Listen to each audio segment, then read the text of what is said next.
Hello అండి అందరికీ welcome to Padma Prasad vlogs. ఏంటో ఓకే చెక్క చెక్క మూటలన్నీ వంపేస్తుంది అనుకుంటున్నారా? ఏం లేదండి, నేను ఒక 2 వీడియోస్ మన ఛానల్లో పోస్ట్ చేశాను కదా ఆల్రెడీ.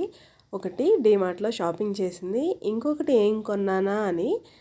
ఆ 2 పోస్ట్ చేసినప్పుడు చాలామంది కామెంట్ చేశారు, వాటిని ఎలా జాగ్రత్త చేస్తావో చెప్తానన్నావు కదక్క, అది కూడా చూపించని. నేనైతే వీడియో పోస్ట్ చేయలేదు, కానీ వీడియో తీసి ఉంచాను. సో అడిగారు కదా అని దానికి వాయిస్ ఓవర్ యాడ్ చేసి పోస్ట్ చేస్తున్నాను. ఇది ఒక రోజు మొత్తం పడుతుందండి, ఏమీ ఈజీ కాదు. సరుకులు కొనడం ఎంత కష్టమో, వాటి బిల్ కట్టేటప్పుడు ఇంట్లో వాళ్ళకి వచ్చే బాధ ఎంత కష్టంగా ఉంటుందో అది ఎంత నిజమో. ఈ సరుకుల్ని జాగ్రత్త చేసి పాడవకుండా మనం వాడేటప్పుడు మనం కూడా అంతే కష్టపడతామండి. నేనే కాదు, ఇంట్లో ప్రతి ఆడవాళ్ళు కూడా ఇలాగే చేస్తారు. చాలామంది కొనుక్కొని వచ్చినవి కూడా మీకు వండడానికి ఏంటి నొప్పి అనేవాళ్ళు కూడా ఉంటారు. దయచేసి అలా అనకండి. ఎందుకంటే కొనుక్కొని వస్తే సరిపోదు, వాటిని చాలా విధాలుగా జాగ్రత్త చేయాలంటే చాలా కష్టం అండి. నేను ఒక రోజంతా కొనడానికి టైం పట్టిద్ది నాకు. నెక్స్ట్ డే వాటన్నిటిని ఒకసారి చెక్ చేసుకుంటాను, బిల్స్ అన్నీ ఉన్నాయా లేదా, ఎక్స్పైరీ డేట్లు అక్కడ చూసుకుంటాను. మేబీ ఏమైనా కొన్ని మిస్ అయినా కూడా చూసుకుంటూ ఉంటాను. మార్నింగ్ నుండి ఈవినింగ్ దాకా ఇంట్లో పని చేసుకున్నాక ముందు సరుకులన్నిటిని ఇలా బయట వేసి ఎండబెట్టేసుకుంటా అండి. స్టార్టింగ్లో నేను ప్లేట్లు వేసి ఎండబెట్టేదాన్ని, దానివల్ల నాకు ఇంకా డబల్ పని అయిపోయేది. సాయంత్రం అవి కూడా తవ్వాల్సి వస్తుందని ఉన్న సరుకులు తెచ్చుకున్నవన్నిటిని కూడా ఇలా పేపర్లు వేసి పిల్లల సహాయంతో మొత్తం అన్నీ ఎండబెట్టేస్తాను. నాకు ఫ్రంట్ చాలా ఓపెన్ ప్లేస్ ఉండడం వల్ల ఇదొక నిజంగా పెద్ద ప్లస్ పాయింట్ అండి. నాకు చాలా బాగా వర్క్ అవుతుంది ఇక్కడ అసలు. ఇలా సరుకులన్నీ కూడా ఎండబెట్టేసుకొని ఆ తర్వాత డబ్బాలన్నిటినీ కూడా వాష్ చేసి అదే ప్లేస్లో పక్కన ఎండబెట్టేసుకుంటా అండి. తర్వాత మళ్ళీ లంచ్ చేసి ఈ లోపల షెల్ఫ్లు క్లీన్ చేసుకుంటాం కదా, అవన్నీ క్లీన్ చేసేసుకొని ఆ తర్వాత మళ్ళీ బయటకు వచ్చి పిల్లల సహాయం మళ్ళీ ఖచ్చితంగా తీసుకుంటాను. సో ఎక్కడ ఏ పప్పుల డబ్బాలు ఉంటాయో అలా ఇలా మూతలు డబ్బాలతో మా పాప సహాయంతో పెడుతున్నాను, చూపిస్తున్నాను కదా. ఇలా ఈ విధంగా అన్నీ ముందు పెట్టేసుకుంటే మనకి ఏ డబ్బాలో ఏది పోయాలో అనేది ఒక ఐడియా వస్తుంది. సో ఇంకా పిల్లలు పోసేటప్పుడు కొంచెం నేనైనా పారబోస్తాను, పిల్లలైతే ఇంకొంచెం ఎక్కువ పారబోస్తారు కాబట్టి సో వాళ్ళని ఇలా డబ్బాలో పోసేటప్పుడు హెల్ప్ అడగను. పోసేసిన తర్వాత ఇలా పప్పు డబ్బాలన్నీ మళ్ళీ ఒక చోట పెట్టమని మాత్రం అడుగుతాను. నిజంగా నా 2 పిల్లలు బంగారం అండి. నా పిల్లలే కాదు, ప్రతి పిల్లలు కూడా హెల్ప్ చేస్తారు. కాకపోతే మనం పిల్లలకి ఖచ్చితంగా నేర్పించాలండి, లేకపోతే మనం ఒక్కలమే చేసుకోలేం కదా. ఖచ్చితంగా పిల్లలు ఇంట్లో కొంచెం ఎంతో కొంత సహాయం చేస్తే కొంచెం ఒక మదర్కి చాలా హెల్ప్ఫుల్గా ఉంటుంది. నేను పర్సనల్గా చెప్తున్నాను. నా కొడుకు అయితే నిజంగా ఇంట్లో చాలా వరకు హెల్ప్ చేస్తాడు, అలాగే పాప కూడా చేస్తుంది. కాకపోతే పాపని కొంచెం గారాబం చేస్తారు మా వారు, అప్పుడప్పుడు కొంచెం నాటీగా చేస్తుంది.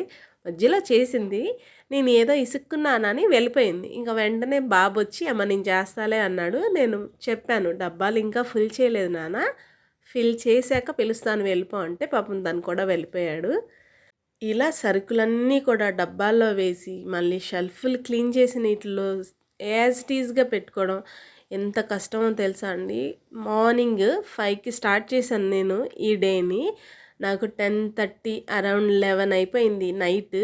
ఇంకా చేస్తూనే ఉంటాం, నైట్ అంతా పెయిన్ ఉంటుంది, బాడీ పెయిన్స్ వస్తాయి. అలాగే మళ్ళీ మార్నింగే లేచి యాజ్ టీజ్ వర్క్, కుకింగ్ చేయడం కానీ, ఇంట్లో వర్క్ కానీ, ఆఫీస్కి వెళ్ళడం ఏది మానో.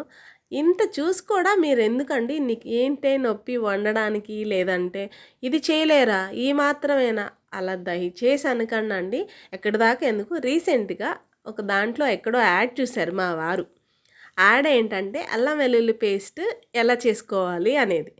మా వారు అది చూస్తూ నన్ను అడిగారు, ఏంటి అల్లం వెల్లుల్లి పేస్ట్ చేసుకోవడం కూడా పెద్ద కష్టమా, మిక్సీలో వేస్తే అదే అయిపోద్ది. అల్లం తీసుకొచ్చి కడిగి వెల్లుల్లిపాయలు వలిసి అవి కూడా రెబ్బలు క్లీన్ చేసి మిక్సీలో వేసి మెత్తగా పేస్ట్ చేసి పాడవకుండా పేస్ట్ చేసుకొని జాగ్రత్త చేయడం, అదన్నీ మిక్సీలో వేస్తే అదే అయిపోతుందండి. ఒక్కొక్కసారి అది గట్టిగా అయిపోతే మిక్సీ తిరగదు, అలా అని మనం కొంచెం వాటర్ పోస్తే లూజ్ అయితే త్వరగా పాడైపోద్ది. ఎంత జాగ్రత్త చేసుకోవాలి, అదంతా ఎందుకు, ఎప్పటికప్పుడు చేసుకోవచ్చు కదా అని అంటారేమో. అన్ని వేళలా అలా కుదరదండి. ఒక్కొక్కసారి కర్రీ ఏదైనా చేయాలన్నప్పుడు పవర్ ఉండకపోవచ్చు. అదే చేసుకొని ఉంటే ఫ్రిడ్జ్లో త్వరగా ఇన్స్టెంట్గా చేసుకుంటాం కదా.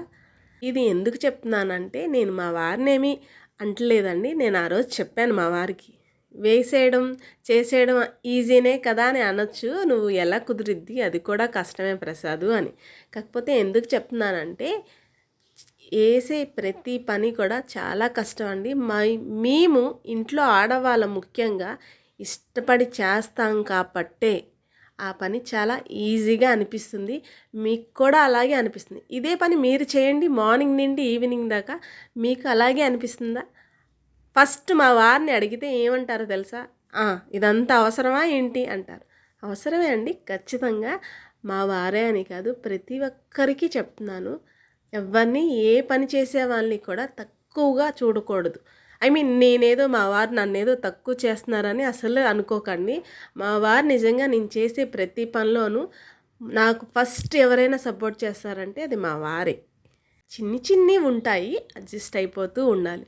చేసే పనిని ఇష్టంగా చేస్తాము, అది ఎంత కష్టమైనా నా వాళ్ళు అని. సో అందుకని గుర్తించండి, అంతే, అది చాలు.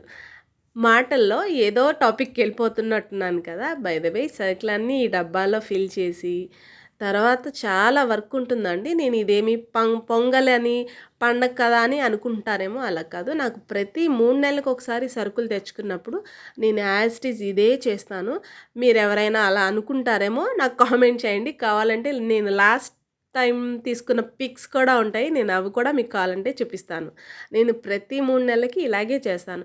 నాకు ఈ గ్రాసరీస్ తెచ్చుకున్నప్పుడు కనీసం 2-3 రోజులు చాలా కంటిన్యూగా వర్క్ ఉంటుంది. కానీ మన కోసం మనం చేసుకునేది పెద్ద స్ట్రగుల్ అనిపించదు. ఊరికి ఎప్పుడైనా కొంచెం కోపం వస్తే పిల్లలు అరుస్తూ ఉంటానండి. అది పిల్లల మీద కోపమనే కాదు, ఎవరి మీద చూపించాలో తెలియక ఆ ఫ్రస్ట్రేషన్ అలా ఆటోమేటిక్గా డైవర్ట్ అయిపోతాను. కానీ వెంటనే రియలైజ్ అవుతాను, ఓకే, పిల్లల మీద చూపిస్తే పాపం వాళ్ళు ఏం చేస్తారని. ఇది చూస్తున్నారా, నేను ఆల్రెడీ ఒక డబ్బాలో పప్పు పోసి పక్కన పెట్టి చేయి తగిలి మూత సరిగ్గా పెట్టినట్లేను వంపేసా. నేను కాబట్టి కామ్గా ఎత్తేసుకున్నా. అదే పిల్లలు చేస్తే మనం అలా ఊరుకుంటామా? నీకు కనిపించదా, చేతుల్లో బరువు లేదా, ఓపిక లేదా అని అరుస్తాం కదా. కామన్ థింక్ అండి, ప్రతి మదరు అలాగే చేస్తారు. నేను కూడా అలాగే చేస్తున్నాను ఈ మధ్య. కానీ పర్వాలేదులే, ఏం కాదులే అని అంటానికి ట్రై చేస్తున్నా అండి. అలా అంటే ఆ రియాక్షన్ వేరే చోట, అలాగే పిల్లలు తీసుకెళ్ళి వేరే చోట చూపిస్తున్నారు. నేను అది గమనించాను పిల్లల్లో.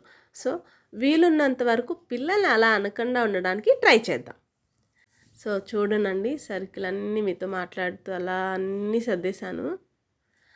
ఈ లోపల నాకు కొంచెం హెడేక్గా అనిపించి, నీరసంగా అనిపిస్తుంది నాన్న అన్నాను మా బాబుని.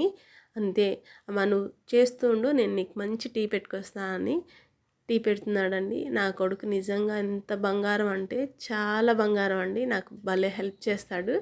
అలాగే పాప కూడా చేస్తుంది. అలకపోయింది పాపకి, మళ్ళీ వచ్చి సరే నేను చేసి పెట్టినా అని అడుగుతుంది. సరే చెప్పాను నేను పిల్లల కోసం అని చెప్పాను కదండి. చాలా వరకు ప్రోటీన్ ఫుడ్ పెట్టడానికి చూస్తానని. ఇలా పప్పులన్నీ ఉంటాయి కదా, రాజ్మా ఉంటుంది, తెల్ల బఠానీ, పచ్చ బఠానీ. రీసెంట్గా చూస్తున్నానండి గ్రీన్వి, ఎర్ర శనగలు ఉంటాయి కదా, అలాంటివి గ్రీన్వి కూడా వచ్చాయి. అలాగే పెద్ద బఠానీలు అంటారు, లేదంటే తెల్ల శనగలనో సమ్ ఏదో అంటారు, అట్లా మీడియం సైజ్ శనగలు కూడా వచ్చాయి. నేను ఈసారి చాప్ చేసేటప్పుడు చూశాను. అవన్నిటినీ కూడా కొన్ని నానపెడుతూ వీక్లీలో 1-2 టైమ్స్ అయినా పెడుతూ ఉంటానండి. నా కొడుకు లోపల మంచి టీ ఇచ్చాడు, ఇంకొంచెం బూస్ట్ వచ్చింది. ఎవరి సంగతో నాకు తెలియదు, కానీ రోజంతా ఫుడ్ మానేసైనా ఒక 2 అవర్స్కి ఒకసారి టీ తాగుతూ బతకమంటే నేను ఖచ్చితంగా బతికేస్తాను అండి. అలా అని ఓవర్గా కూడా తాగను. ఒక 5-6 సిప్స్ వేసానంటే వేసాను, టీ తాగానంటే తాగాను. కానీ ఎందుకో నాకు అది మొదటి నుండి అలా అలవాటు అయిపోయింది. కానీ ఇది నిజంగా చాలా బ్యాడ్ హ్యాబిట్ అండి, నేను మానుకోలేకపోతున్నాను. దాని తర్వాత నాకు అర్థమవుతుంది, గ్యాస్ ఫామ్ అయిపోతుందా అండి, చాలా నీరసం అయిపోతున్నాను. నెక్స్ట్ ఒక 3-4 డేస్ అసలు బాడీ సహకరించట్లేదు. అవాయిడ్ చేయాలి. కాకపోతే మందు బాబులకి డ్రింక్ ఎలా అడిక్టో నేను టీకి అలా అడిక్ట్ అయిపోయాను. చేంజ్ చేసుకోవడానికి ట్రై చేస్తాను ఖచ్చితంగా. ఇక సరుకులన్నీ ఆల్మోస్ట్ డన్ అండి, అన్నీ అయిపోయినాయి. మిగతా ఉన్న కొన్ని గ్రాసరీస్ని నేనేం చేస్తానంటే డబ్బాల్లో పోయగలిగినన్నీ పోసేస్తాను అండి. ఇప్పుడు సపోజ్ చింతపండు ఉంది, సాల్ట్ ఉంది, కారం ఉంది. నేను ఇలాంటివి ఓపెన్ చేయను, ఎప్పటికప్పుడు మాత్రమే వాడుకుంటాను. వీటన్నిటిని కూడా ఒక షెల్ఫ్లో ఒక పక్కన సర్దేసుకుంటాను. అలాగే ఇంకొన్ని మిరియాల ప్యాకెట్, గులాబ్ జామ్ పిన్ అని, లేదంటే ఇంగువ, టీ పొడి ఇలాంటివి వచ్చేసరికి నేనేం చేస్తాను అంటే ఒక పెద్ద డబ్బా, ఇప్పుడు నేనైతే కనుక ఒక 5 కేజీల పెరుగు బకెట్లు అలా ఉంటాయి కదా, నేను ఒక 10 కేజీల బకెట్లో ఇలాంటివన్నీ స్టోర్ చేసి ఒక పక్కన పెట్టేసుకుంటాను. కావాలన్నప్పుడు ఆ స్టోర్లోకి వెళ్ళి ఆ షెల్ఫ్లోకి వెళ్ళి నాకేం కావాలో అవి తీసేసుకుంటాను. ఫిల్ చేయగలిగినవి, ఫిల్ చేయాలనుకున్నవి మాత్రమే డబ్బాల్లో చేస్తాను. మిగతావన్నీ కూడా నేను మీకు చూపిస్తాను చూడండి. అది కూడా ఆల్మోస్ట్ డన్ అండి. అన్నీ కూడా సరిపోయినాయి. కాకపోతే ఇక్కడ ఎక్కడో మిస్ అయిందండి నా ఆర్డరు. డబ్బాలు కొంచెం పెరిగినట్టు, లేదంటే కొంచెం పెద్ద సైజు డబ్బాలన్నీ యాడ్ చేసినట్టు అనిపించింది. చూడాలి, ఇక షెల్ఫ్లో సర్దేటప్పుడు ఉంటుంది నా బాధ. ఎందుకంటే మనం ఆల్రెడీ ఒక ఆర్డర్ అనుకుంటాము, అదే ఆర్డర్ ఫిక్స్ అయిపోతుంది బ్రెయిన్ కూడా. మరి అందరూ ఏమో కానీ నాది నిజంగా అలాంటి మైండే అండి. ఈ ఆర్డర్ ఫిల్ అయిపోయింది, ఈ ఆర్డర్ ఫిక్స్ అయ్యాక మళ్ళీ ఇంకొక కొత్త డబ్బా యాడ్ చేస్తే అది సర్దలేక నాకెందుకో అది కంటికి అడ్డంలాగా కనిపిస్తూ కొంచెం డిస్టర్బెన్స్గా అనిపిస్తుంది. కానీ తప్పదు, చూడాలి ఈరోజు షెల్ఫ్. నేను అది కూడా మీకు చూపిస్తాను. సరుకులు తెచ్చామా, కొన్నామా, సర్దేశామా అన్నట్టు కాదండి. వాటిని ఎలా జాగ్రత్త చేసుకోవాలి, షెల్ఫ్ల్లో ఎలా సర్దుకోవాలి, ఒక్కటి కూడా పాడవకుండా ఎలా వాడాలి అనేది నేను కంప్లీట్గా మీకు చూపిస్తాను. ఇవన్నిటిని ఇప్పుడు షెల్ఫ్లో సర్దేసేస్తే ఎంత వర్క్ ఉంది నిజంగా. చూడండి, మొత్తం అంతా ఫిల్ అయిపోయింది. నా బయట అలా ఉంటుంది. ఇప్పుడు ఈ డబ్బాలన్నిటినీ కూడా చక్క తీసుకెళ్ళిపోతున్నాను కదా, సర్దేస్తున్నానేమో అనుకుంటారేమో. కాదు, ఈవినింగ్ 6 అయిపోతుంది. సో ఇక లైటింగ్ పోతుంది కాబట్టి ముందు డబ్బాలన్నిటినీ కూడా లోపల పెట్టేసి డోర్ వేసేస్తే మస్కిటోస్ లోపలికి వెళ్ళకుండా ఉంటాయి. సో నేను అంతే, సరుకులు లోపల పెడుతున్నాను అంతే. ఇంకా లోపల పని ఉందండోయ్, అది అయిపోలేదు అప్పుడే, ఇంకా చాలా టైం పట్టింది. ఈ లోపల పిల్లలకి కొంచెం స్నాక్స్ పెట్టాను. వాళ్ళకి ట్యూషన్ ఉంది, ట్యూషన్కి వెళ్ళిపోయారు. ఇక నేను ఒక్కదాన్ని ఒంటరి పక్షిలాగా చేసుకోవాలి. ఈరోజు మా వారు కూడా లేరు ఈ వర్క్ చేసేప్పుడు. అఫ్కోర్స్ ఆయన ఉన్నా కూడా నాకేం హెల్ప్ చేయరు, పైగా తిడతారు, ఇవన్నీ లాగి పీకి సర్దుతావు, నీకేం పని లేదా అని. ఏమైనా షెల్ఫ్లు ఎప్పుడైనా సర్దుతున్నాను అనుకో, అట్లా దొరుకుతావా ఏంటి, ఎందుకు ఎప్పుడు సర్దుకుంటా ఉంటారు. నాకేమో పిచ్చండి. అలా ఏదైనా కొంచెం డిస్టర్బెన్స్గా ఉంటే మైండ్ అస్సలు వర్క్ అవ్వదు. కానీ చేయకపోతే ఏమో నాకు నచ్చదు, చేస్తే ఈయనకి నచ్చదు. ఏం చేస్తామండి వీళ్ళతో అసలు. చూడండి, మాటల్లో మొత్తం డబ్బాలన్నీ కూడా లోపల పెట్టేసేసి క్లాత్స్లో కొన్ని ఆరేసాను కదా, వాటిని వాషింగ్కి వేసి బట్టల స్టాండ్లో ఉన్న బట్టలన్నిటిని కూడా లోపల వేసేస్తున్నాను. ముందు బయట క్లీన్ చేసేసుకుంటే ఇక లైట్ వేసేస్తాం కదా, లైట్ వేసాక ఓడోడో నాకు ఇష్టం ఉండదు. సో అందుకని ముందు బయట క్లీన్ చేసేసుకుంటున్నాను. మొత్తం ఇవన్నీ కూడా మనం సరుకులన్నీ ఆరబెట్టిన పేపర్స్, ఇవన్నిటిని కూడా ఫోల్డ్ చేసి డస్ట్బిన్లో పెట్టేసుకుందాం. నేను అంతకుముందు అన్నీ కూడా స్టీల్ ప్లేట్లన్నీ తీసేదాన్నండి. అవన్నీ సాయంత్రం వరకు తోమలేక చచ్చేదాన్ని అసలు. ఇవి వచ్చేసరికి మనం మార్నింగ్ గ్రాసరీస్ అన్నీ ఎండబెట్టిన కవర్స్. చూడండి, మడత పెడితే ఒక కవర్కి రాలేదు, కానీ బిల్లు మాత్రం తడిచి మోపుడయింది. మొత్తం ఫ్లోర్ అంతా కూడా పిండిలు, పప్పులు, మనం ఎండబోసి పారబోసే కన్నా గాలి కొంచెం అటు ఇటు పిండ్లు అలాంటివి ఎగిరిపోతాయి కదా, సో వాటిని ఇగోండి ఇలా నీట్గా మొత్తం ఊడ్చుకుంటూ రావాలి. నేను ఈ పప్పులు ఆరేసేటప్పుడు ఇంకొక పని కూడా చేస్తా అండి. పొద్దున్న ఇంట్లో పని అయ్యాక బయట ఫ్లోర్ అంతా ఊడ్చి తడిగుడ్డ పెడతాను. ఎక్కడ ఏదైనా బై మిస్టేక్ నా చేతులు వలిగి ఏమైనా కింద పోతే వాటిని అలా పడేయడం నా ప్రాణం అప్పదు. సో మనం ఊడ్చి తడిగుడ్డ పెట్టేస్తాం కాబట్టి కింద డైరెక్ట్గా పడినా కూడా ఎత్తేసుకోవడానికి నేను ఇష్టపడతాను. సో అందుకని అది కూడా మార్నింగ్ చేస్తాను. ఇప్పుడు ఈవినింగ్ మళ్ళీ ఇవన్నీ పడ్డాయి కాబట్టి ఫ్లోర్ అంతా మొత్తం ఊడ్చేసేసి, చూడండి అరచాటెడ్ వచ్చింది, అంటే నేను అంత వేస్ట్ చేశాను.